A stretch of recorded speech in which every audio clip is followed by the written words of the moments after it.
ദൈവത്തിൻ്റെ സന്നിധിയിൽ ആക്ടിങ്ങിന് യാതൊരു പ്രാധാന്യമില്ല. സ്വർഗത്തിൽ ഓസ്കാർ അവാർഡുമില്ല.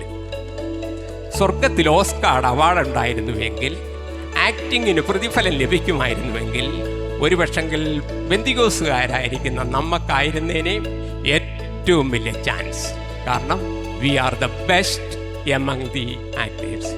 മമ്മൂട്ടിയും മോഹൻലാലും പെൺകുട്ടികളുടെ പേരെന്ന് പറഞ്ഞിട്ട് അവരൊന്നും നമ്മളുടെ പപ്പിന് വരത്തില്ല. അതിനേക്കാളും വലിയ ആക്ടേഴ്സില്ലേ നമ്മൾ. സ്വർഗത്തിൽ അഭിനയം ഇല്ല.